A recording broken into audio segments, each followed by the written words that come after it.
Hello everyone and welcome to another How Sees It review.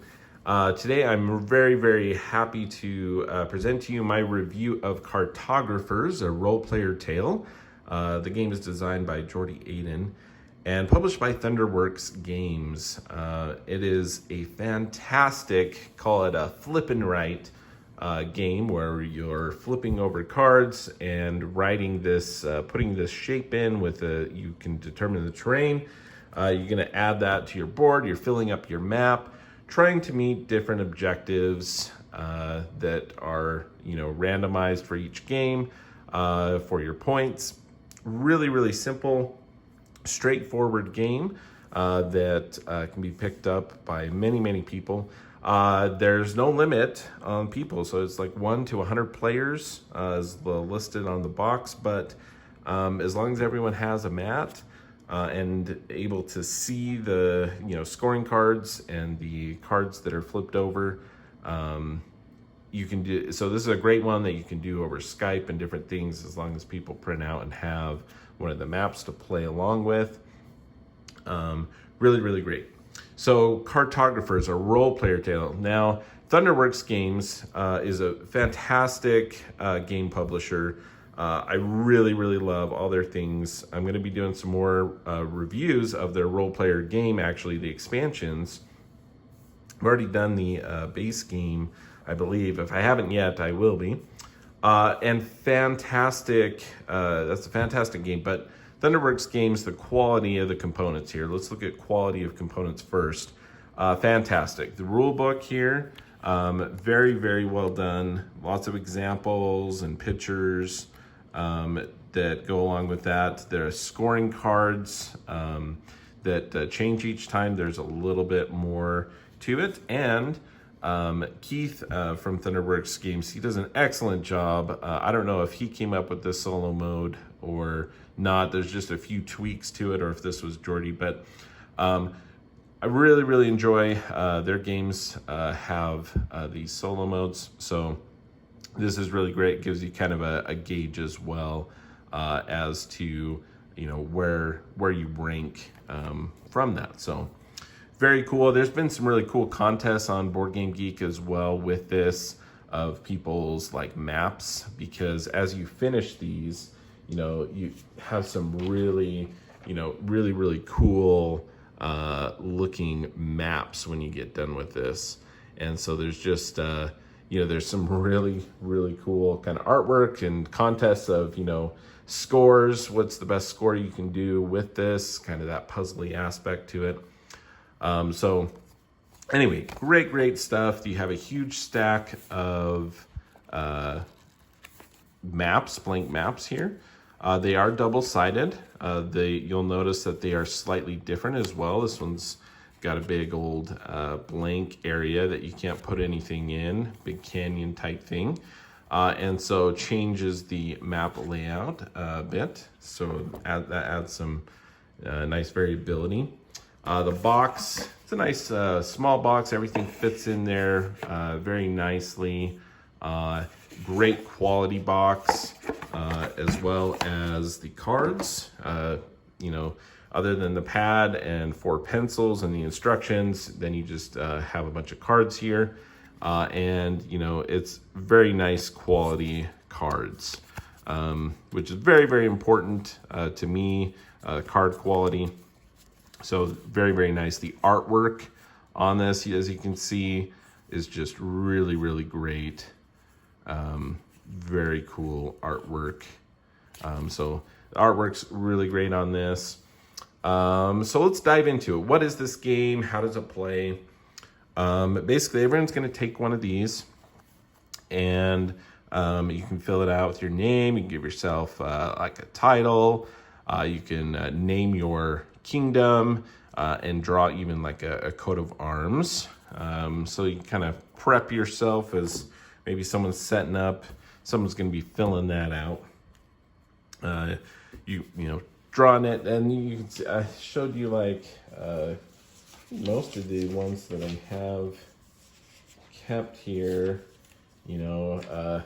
it doesn't matter really how artistic you are. You can be as artistic as you want. We like doing this with colored pencils. It kind of helps with, the scoring. Easier to, figure out the scoring if you go along. But just some examples of how these might look. Again, you can just use the pencils provided and keep it very simple as well. But the gameplay, how does this happen? Well, you're going to play over 4 kind of different seasons. And so the scoring is really cool. And then I like this mechanic, and it's done in a few other games that I'm familiar with as well. Excuse me. But in each round, so at the end of spring, you're going to score these randomized scoring cards. At the end of that round, you're going to score A and B, these two. And then at the end of the second round, with summer, you're going to score B and C, and then you're going to score C and D, and then you will score finally D and A. So you're scoring each of these twice, but there's kind of that order to it.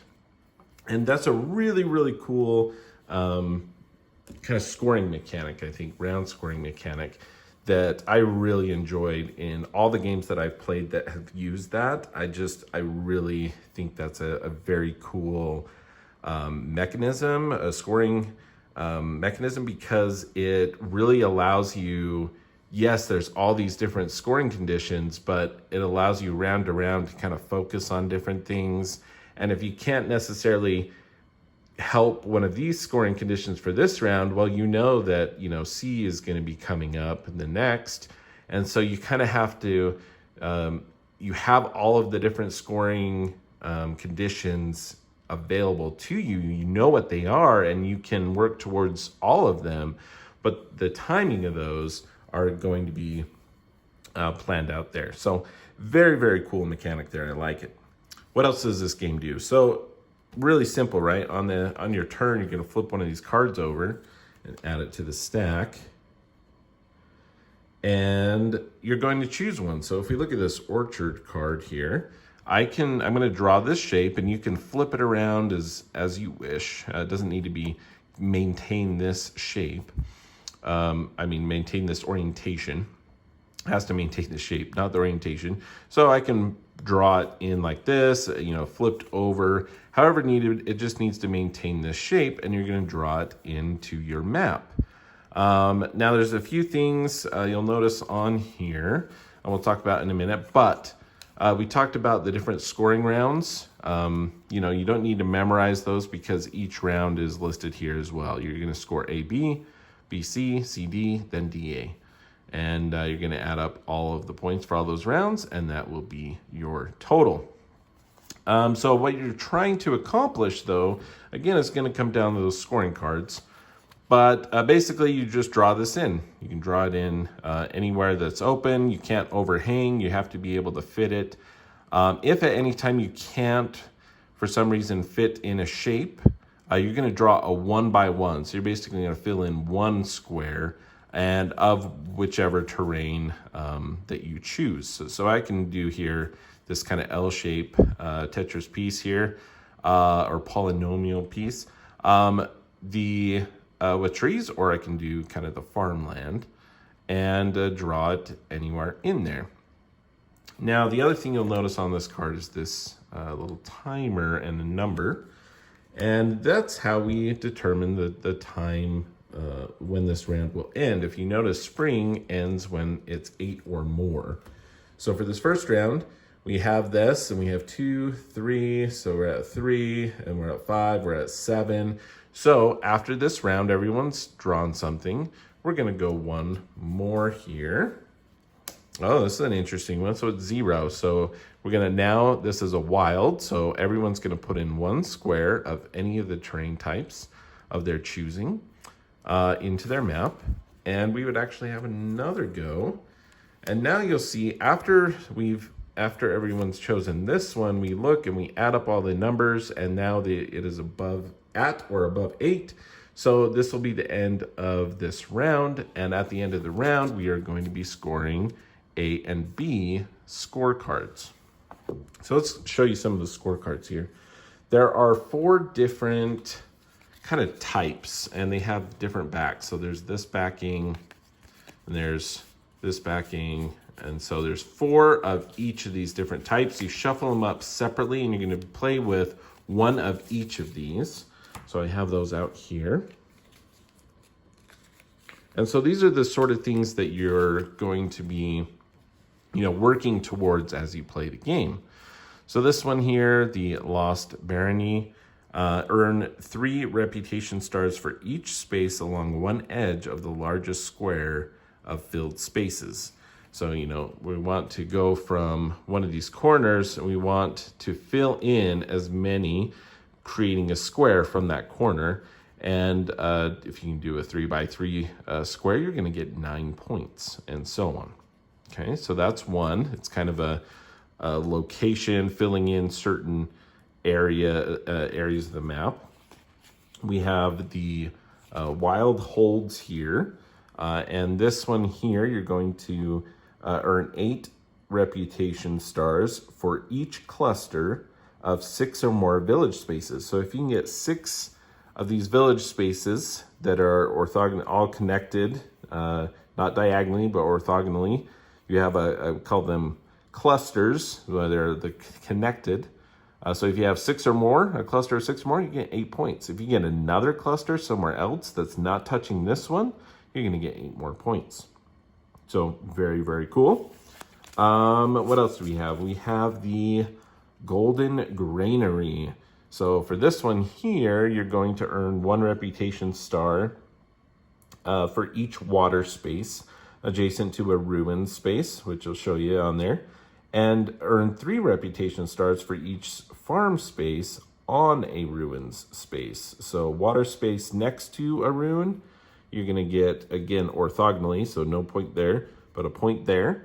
And then we have a point, this is next to one, and you get 3 points for a farm space that's filled in on a ruin space. The green bow here, we have earn 1 reputation star for each row and column with at least 1 forest space. The same forest space may be scored. So as long as you have a forest space in this row, you're going to get a point, no point there, and then you go for each column as well. Okay, awesome.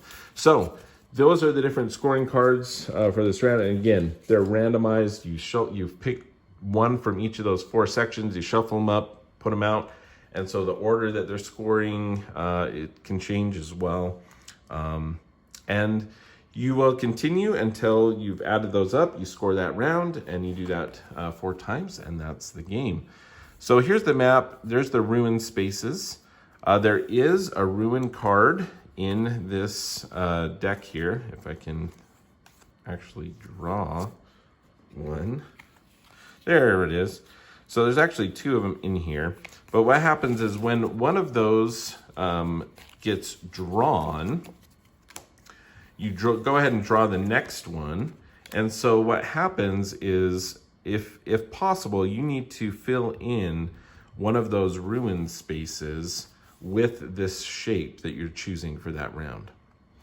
And if you can't, then you're going to need to do just a 1 of that terrain type somewhere. But so that's very, very important to kind of consider keeping in this one. We have some special scoring conditions with those ruins, and as they come up, you need to make sure that you kind of keep some available so that you can fill them in. The other thing, as you surround, and this is a reminder here, again, just orthogonally adjacent to the mountains, once you fill in all of those spaces, you're going to fill in a coin. At the end of each round, for every coin that you have, you're going to score a point. So very advantageous to try to surround these mountains. And if you're able to do it fairly early in the game, you're going to score those points here, here, here, and here. You're going to score those 4 times. Very, very cool mechanic there as well. So a lot of variation in here. The other thing that I will mention, there is, a lot of it is, you choosing and kind of optimizing on your own map. There is a little bit of interaction here built in from these ambush cards. Now, the game comes with 4 ambush cards, and I honestly don't remember which 4 came with this, but it comes with 4. And then there's a mini expansion, and I don't know if they're still doing it. I think they were actually including the mini expansion at one point from their website if you bought the game from their website. But this was one of the expansion ones, which is funny. It's cool. But again, artwork really, really great. And what these do is when they're drawn, you actually pass your map that you have in the direction shown. And then that person is going to draw this shape on your map. And what it is these are some not great spaces. In this one, it looks like we just had the one here. And basically what happens is you're going to lose points for every space that's empty next to these areas. Your opponents can also, put it in a place that's going to mess with, trying to combine things or, so you can make it more difficult to place things on your map and all those things. So you have ambush cards, and one is shuffled in for each season, for each round from the stack. So if it doesn't come out, in the first round, well, now there's going to be 2 in there. As they come out, they're dealt with, and then they are discarded, so you're not going to see them again. But again, a lot of variation to the game, which I really appreciate with all the different scoring. Again, there's lots of different kind of scoring games and scoring cards here. Again, these are kind of just setup of the board, not really dealing with a certain type of terrain. And then, as you can see, there's ones that are dealing with the red terrain. There's some dealing with our farm and the water terrain. And that's why you shuffle and choose one of each of these so that it's kind of spread out and works really well with that game. So, very, very fun. Cartographers, really, really enjoy this one. Again, pretty straightforward with all the rules and everything. And, just taking a card at a time. And you have all the different scoring conditions you're working towards. Really, really enjoy Cartographers. Now, I will also say, Thunderworks Games actually just had a Kickstarter this year for Cartographers Heroes. And it is, I believe, a standalone version. It's got heroes added to something else to kind of take care of some of these ambush cards. And some other cool things added, plus, new maps and new victory conditions, scoring cards. And that's really, this really has a lot of variability to it, and really have enjoyed this. But adding another one, more maps, more victory conditions, and kind of adding in just a little bit of a new element, really, really great. Look at that. So this game also comes with a special card for Role Player, another game by Thunderworks Games, and you get this awesome card, the Cartographer, for your backstory.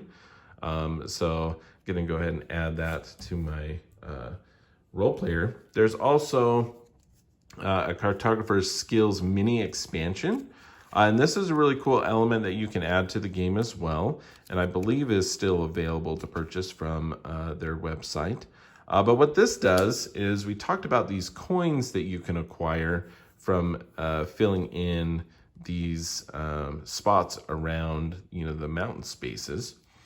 And these cards, you shuffle these up. This comes with 8 different skill cards, but you shuffle those up and you choose 3 of them for that game, and you lay them out so everyone can see them and see what they are. But they're special abilities. And it's really, really cool. So it shows the cost here. This one's going to cost you 3 to use. Cure wounds is 1, and diplomacy is 1. And if you were to do that, what you would do is you would cross off that coin, and you're no longer going to score any points for it, but using that coin to potentially use one of these abilities can help you a lot in the game. So, this one here, at any time, draw 1 by 1, fill it with both farm, terrain, and village type. So it's going to count as both. That's really cool. Cure wounds during the draw phase. Draw an additional 2 by 1 shape adjacent to a monster space. So you're going to take care of some of those negative points from those monsters. And it can be any terrain type. That's really good. Concentrate. During the draw phase, if an ambush card is not revealed, draw the chosen shape a second time. Fill it with the same terrain type. Basically, to do that twice. That's huge. Okay, so all these cool different things that you can do with this skills mini expansion. Very cool. And I just realized there is one other way to get coins, and that is, besides filling in the spaces around the mountains, there are cards here, you'll notice, that if you draw the smaller shape, because again, you're going to be wanting to fill in spaces as much as you can, but it may be advantageous here for that shape to fit somewhere, and if you choose the smaller one, you actually get a coin as well. So you're able to draw the shape, forest, and then you get to fill in one of the coins. So that's another way you can gain coins. So Cartographers, if you really like kind of that roll and write genre, this is really, really good. If you like role player, it takes that theming and everything, and the same great product here that Thunderworks puts out, the artwork and everything, really, really great. And just really fun to, make these different maps. And again, you don't have to take the artsy route when you're doing these things, but they are really, really fun to kind of play around with as you do that. We have one here. This was done by one of my kids, right? He's got the little Trogdor in there, and just kept it pretty simple. Just did some coloring, a little here and there. But really, really enjoy Cartographers. I'm looking forward to trying out Cartographers Heroes when that comes out. And go ahead and check this out if that's something you enjoy. I really, really like Cartographers, and that is how Lou sees it.